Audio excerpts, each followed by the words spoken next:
What's going on, everybody? It's your boy Michael Higgins Jr. Today we're sitting in my vehicle because I want to give you a little bit of this Lenny Kravits musical audiobook experience like I experienced. Yes, I said audiobook musical experience. I listen to a lot of audiobooks. Like right now, let me see, Jay-Z or Michael Dyson. That's an audiobook that's in my car right now. Let's see what else I got right here. And these Jones ain't in the case, you know what I'm saying? I'm still old school, rolling around, you know what I'm saying? I know Audible is out there and everything, but it's just the experience of sometimes you going in Barnes and Nobles and you finding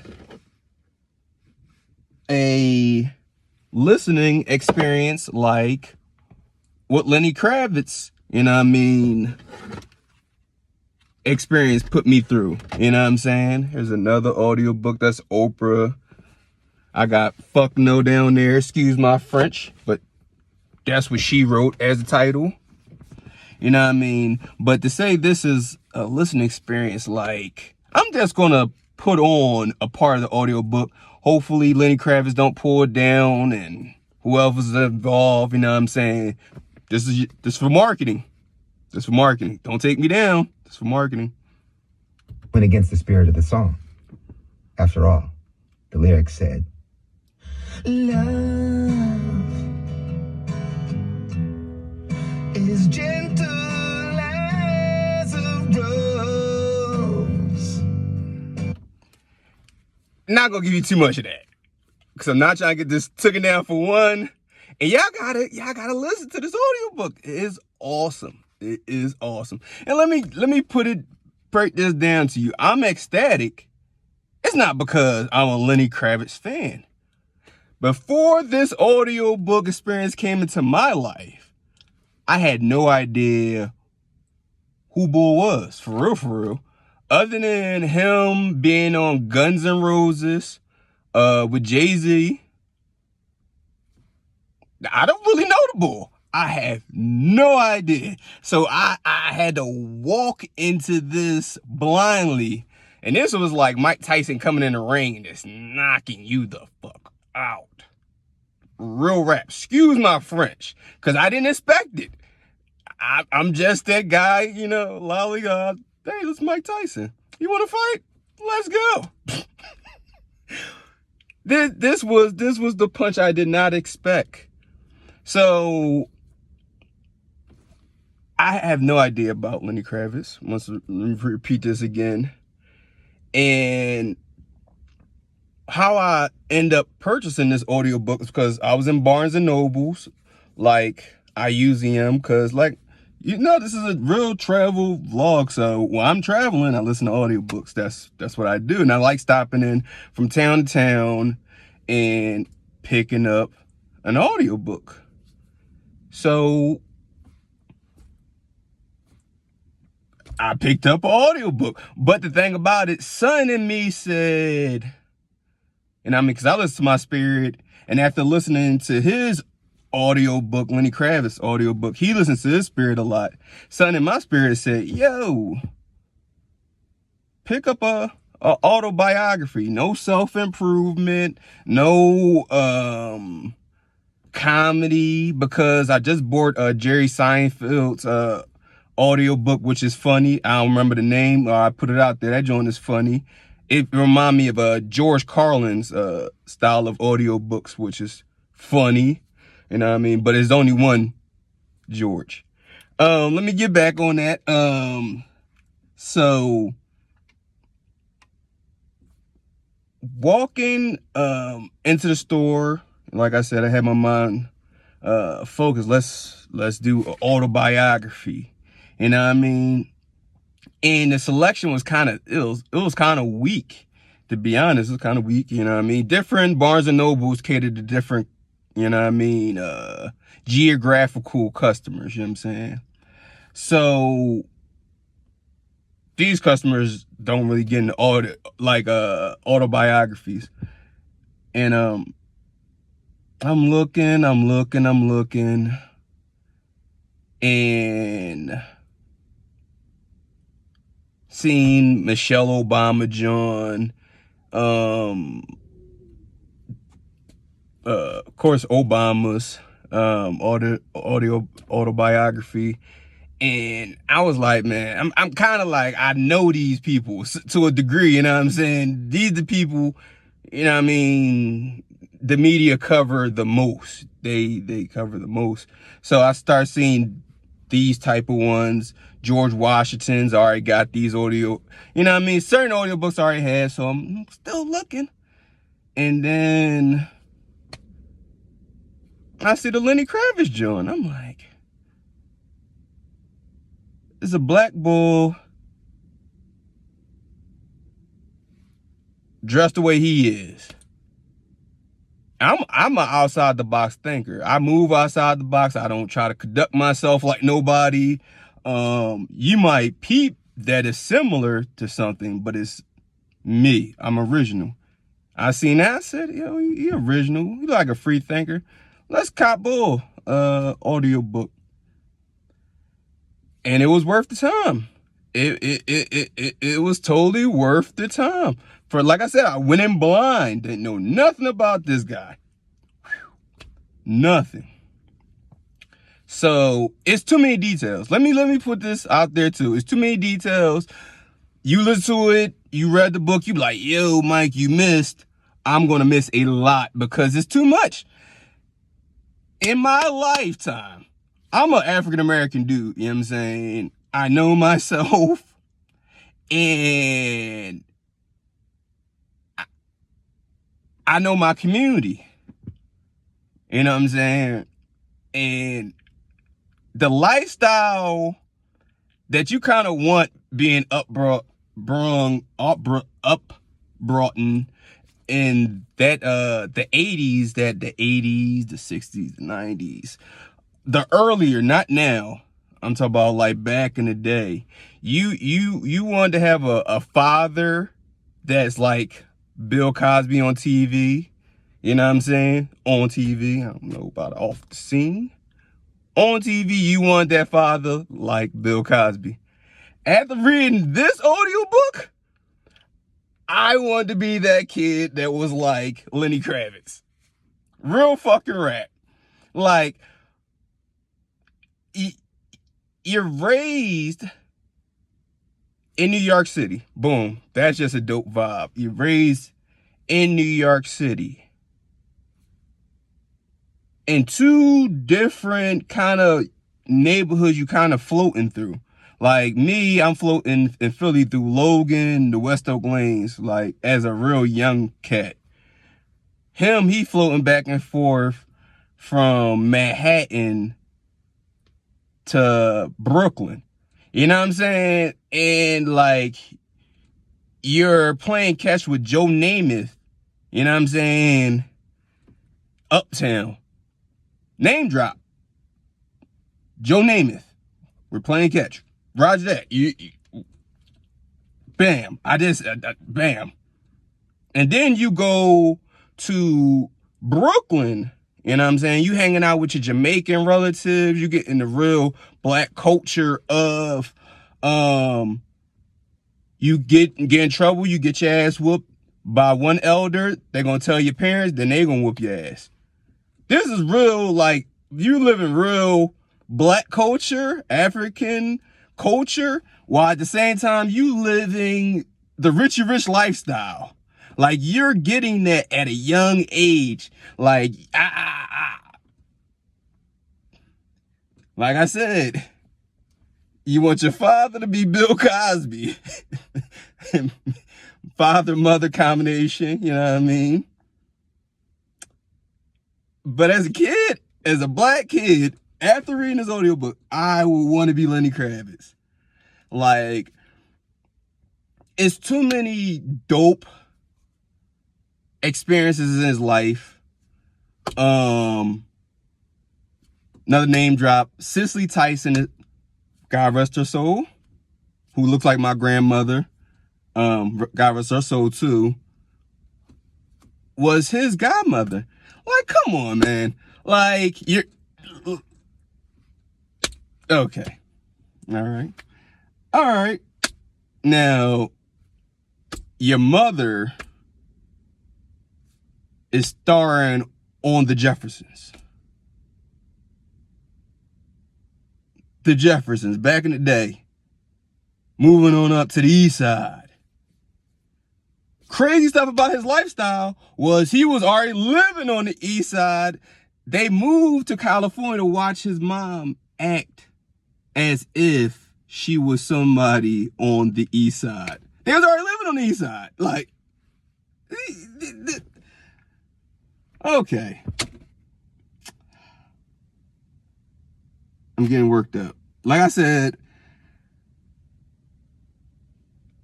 I want to throw out the rating now, but look at my face. You can already tell the rating. Come on. This is too easy.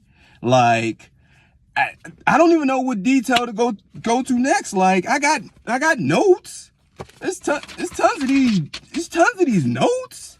But where do you go next? I just told you, Cicely Tyson's stepmom. His stepmom. Okay. That's major.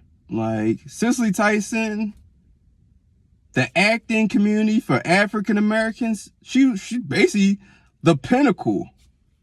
The pinnacle, you know what I'm saying? And she been there from the beginning, so it's kind of like the pinnacle in my hindsight. That's your godmom. Okay. Your mother's an actress on a major TV show. All right. You move from New York, best neighborhood, you move into California's best neighborhoods and start going to school with celebrity kids and all kinds of stuff.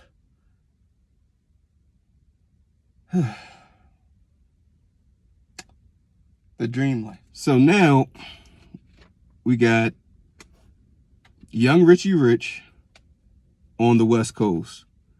So you're young. You're really just experiencing life. Everything is kind of exploring from like age 16 on down. It's really, life is just exploring and really just figuring it out. Nothing's really too much of a repeat except for school. But most of it is not a repeat.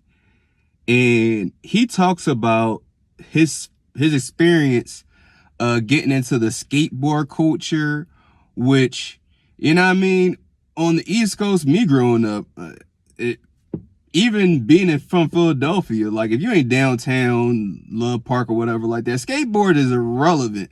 So he's getting slammed into a brand new culture.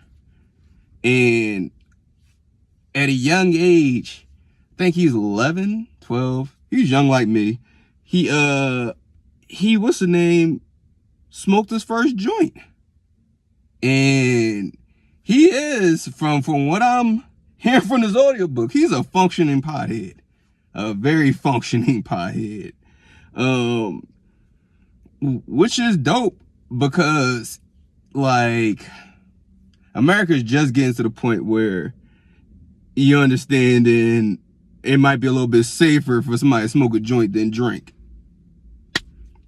We're just starting to get to that point, and he didn't shy away from giving you him getting high stories. You know what I mean? Chilling with people's houses, bumping some brand new music. I think he was bumping Michael Jackson's, was it Off the Wall or something like that, while taking bong rips. You know what I'm saying? Like, that's another thing. It's like, the way he wrote this book is like, you could visualize it, you know what I'm saying? A lot of stuff that he's doing, but like I said, this you getting a rich black vibe going on. Like, for me, this is kind of, this one for the good guys. This ain't the sad, This ain't the Trayvon Martin stories. This ain't Jay-Z coming up and, you know what I mean, from the poverty selling crack to, you know what I'm saying? You don't even hear him talk about selling drugs. You hear him denouncing drugs other than, you know what I mean, weed. What Dave Chappelle said. But I don't do drugs. Only weed. Shout out to Dave Chappelle for being stupid. So now, another dope fact. Boom. I love Martin. Most black people that was raised in the 80s and 90s love Martin. Love Martin. I already brought up the Cosby's, Martin. Cosby's, Martin is probably like number one, number two, kind of that back-to-back top black series that was out there. And he was messing around with Gina. Tisha Campbell, Gina. I call it Gina. Like, I don't know where the head come from. That's kind of cool. Yeah, he's messing with Gina, like, like sleeping on her wooden floor. That's nothing. Like, I don't know nothing about boy. Yeah, so he's just like me. He been a couch surfer before. You done slept on floorboards. You done slept in your car to survive. Like, I understand that vibe. Like, and this is where that was that transition between, he was raised as Richie Rich as a kid, but he had to fight as a man to really become Lenny Kravitz. So silver spoon was definitely out of his mouth. Like, and I would never say he really had a silver spoon in there. He just had the luxuries. He just happened to be that fortunate. You know what I'm saying? Cause you hear a lot of humbleness. He's Jamaican. Like, them hard-working, humble people, like, so he also Jewish. You know what I'm saying? So, you hard-working, you not managing money, boy, you blessed. That boy is blessed, man. God damn it. I think I wrote that down as one of my notes, too. That he was super blessed. Blessed in favor. He's definitely blessed in favor. He is kind of just like me to another degree where, you know what I mean, you just didn't go for a religion. You just didn't go willingly, open-armed, naive to being religious. You know what I mean? Questioned religion from a young age. Just like me, you know what I'm saying? And he said some dope line, like, for certain people, God has to show his presence for you to become a believer. I had the Holy Ghost before, so you know what I'm saying? Like, real rap, I understand. Some people need to be touched before they could become believers. So dope. So dope vibe. Going back into his I want to be, how you want to be somebody you don't even know? This is crazy. Like, I don't know. I'm just hearing about him. But the first concert he ever went to was the Jackson 5.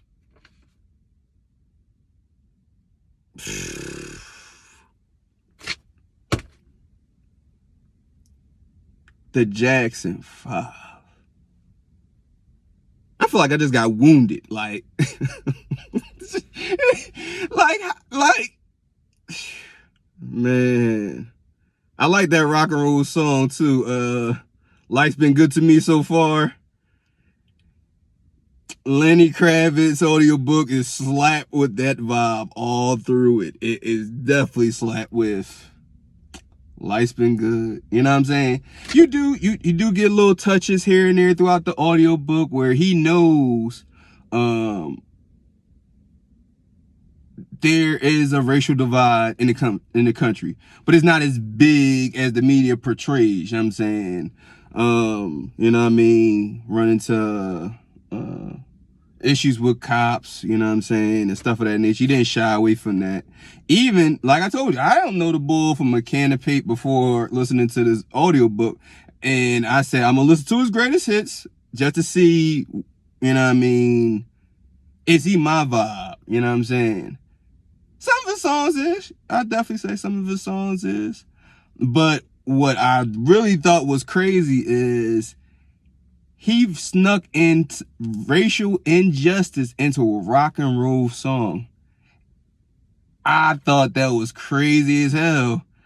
Mind you, I am a newly born rock and roll fan, 5 years strong rock and roll fan. You know what I'm saying? AC/DC, Led Zeppelin, Rush.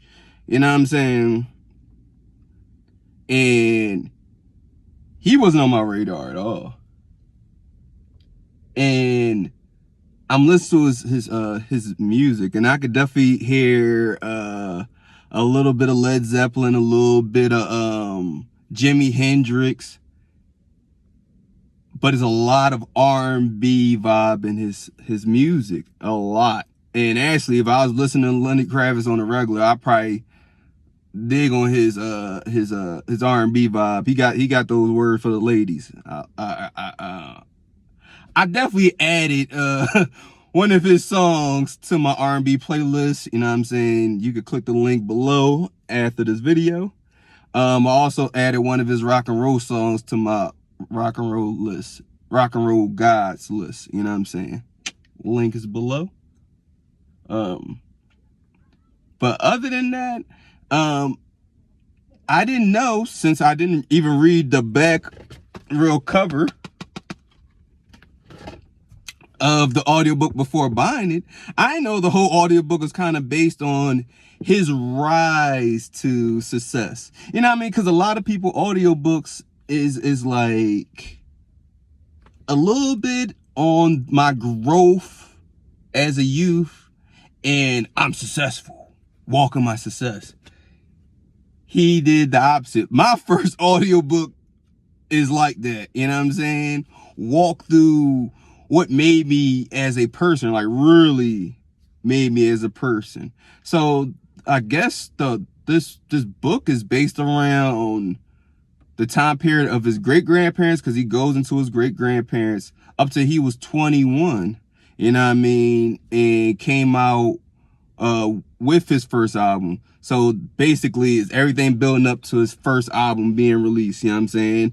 And since I'm not a Lenny Kravitz musical fan, if I was a fan, I should have known that Let Love Rule, you know what I mean, is one of the name of his songs and albums. I should know that.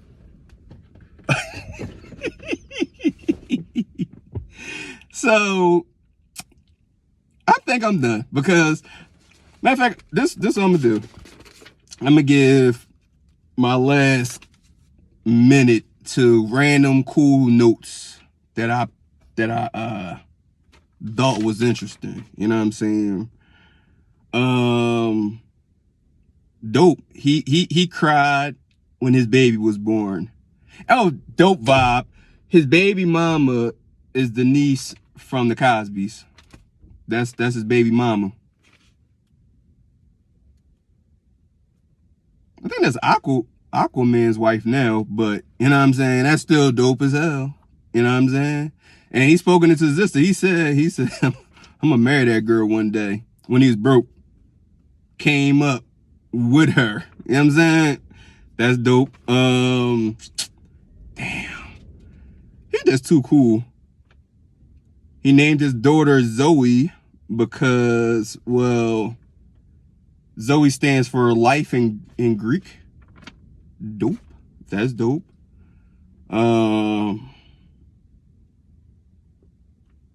He considered himself a nomad. He always called his Jamaican Caribbean roots bohemian, which is dope. It's different. Let me see. Oh, that his bull Tony took his girl and they lied about it, which was funny as hell. He left. He rode out with Lenny Kravits' girl. The boy Tony rode out with Lenny Kravits' girl for 3 days. They came back. The boy Tony said, "Yo, we was out there exploring Malibu." Like, who's buying that?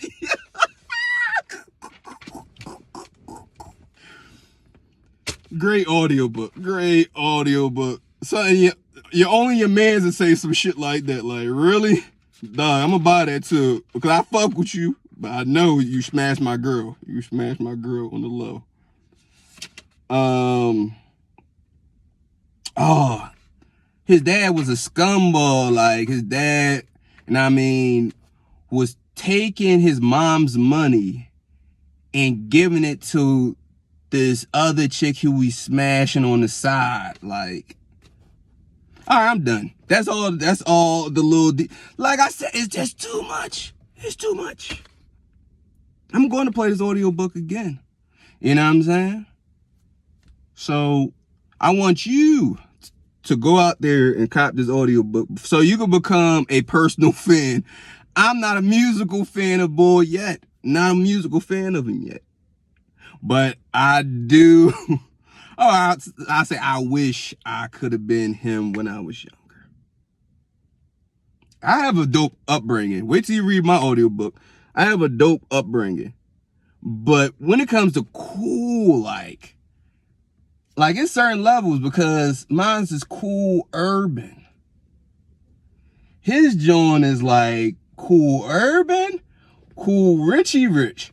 Like, you getting both. Like, I could run through the gutters, but I could also run down, you know what I mean, Central Ave and run around with the Richie Rich. That's dope. That's dope. You know what I mean? And a lot of people don't even know how to interact with both cultures. Because I know black people, they can only interact with black culture. I know blacks that can only interact with white culture. It take a rare breed where you could just hang with everybody and just be flown in and out of different circles. While people even question, like, yo, who the fuck is Bull? What are you doing here? Like, everybody like, yo, that's Mike here. Hey, yo, what's up? And it's some people, you know what I mean? He's that bull. Let's put it like that. He's that bull.